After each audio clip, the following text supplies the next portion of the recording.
Hi, I'm Captain Chris, reporting on our gift giving guide. As a boater, there's a lot of things that you wish you had, you just never get around to it.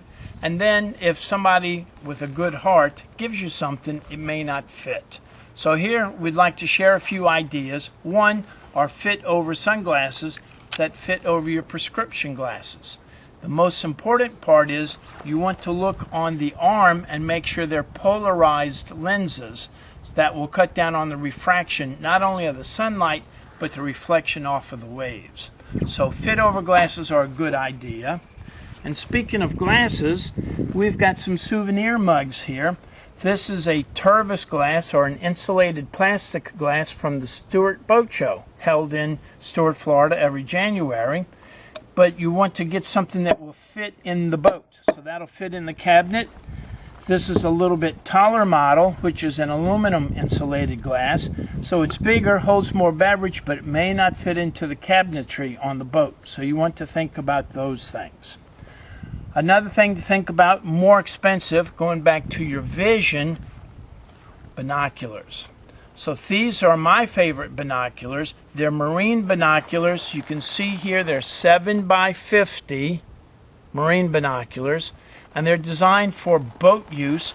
They're not used for NASCAR races or football games. They've got a wide enough view and enough vision that you can see on a moving boat. Not a jerking boat, but just a moving boat. Something else you might notice right here, there's no adjustment.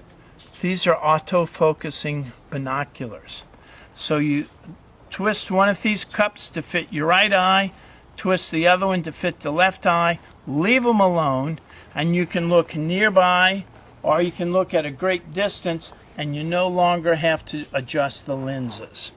So if you're looking for a good pair of binoculars, you want to get glass lenses, gas filled so they don't fog up, and there's a lot of other features that you can get, such as stabilized and also a compass built into the binoculars.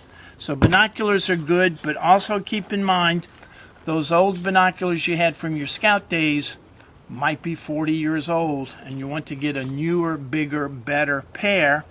And then for the two people on the boat, assuming you're cruising with two people, you want to have one pair of glasses for you, binocular glasses, and a different pair of binocular glasses for your mate. So that way you don't have to constantly adjust the pupil distance or the eye cups. So that way you've got your glasses. And you notice there's no neck strap. I don't like the neck straps because they get tangled up around the throttles. So I took the neck strap off. Moving over here to the right, something else to talk about are life jackets. The inflatable life jackets are becoming more and more popular. You can see we've got the ripcord here. You can't really see it, but inside here is the CO2 cartridge that can automatically inflate this inflatable life jacket. And this is a standard or a regular model. And this is a much more petite model. And you can see the profile is a lot smaller. So this might be better for either the smaller deckhand, for docking the boat, anchoring the boat, or for tying the boat up in a lock. Let's go to the next thing. We're talking about locks and docking. What about that dock line that's stuck? And you gotta go, you gotta go, you gotta go, you gotta cut it. Watch this hand. Slipping into my pocket, one hand pulling out the knife and opening the blade. So this is called a pocket knife with a single hand opening. It's not a spring-loaded switchblade. It does have a lock up here where you can lock it. And the most important part about this is the serrated edge. A knife blade may not cut a wet rope or dock line, but a serrated edge will. The other important part about giving a knife as a gift is look at my hand and my knife, and look at my hand and my wife's knife. So just like the binoculars, just like the cups, you want the knife to fit the owner's hand. So I've got the big hand, big knife. My wife's got smaller hands, smaller knife. So you want to let them pick it out, feel it, test drive it, if that's the word that you want to use, test drive it.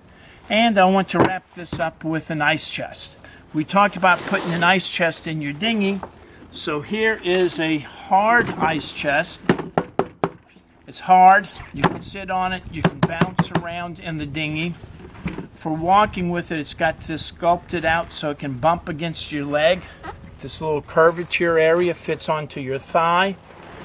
And something I like most about this is I can open this ice chest with one hand. One hand.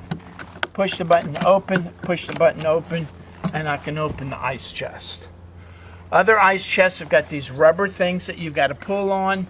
And to pull on the rubber thing, you got to hold this and jerk that. Hold this and jerk that. I prefer this. Whatever brand you look at, I like single hand operation. Single hand operation for the ice chest. Let me lay that over. Single hand operation for the pocket knife right here. Single hand for the fit over sunglasses.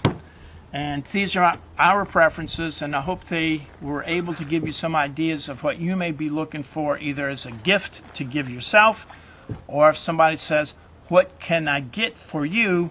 Maybe this will open your ideas for something that they can look at and talk to you more about. If you have any questions, ask Captain Chris.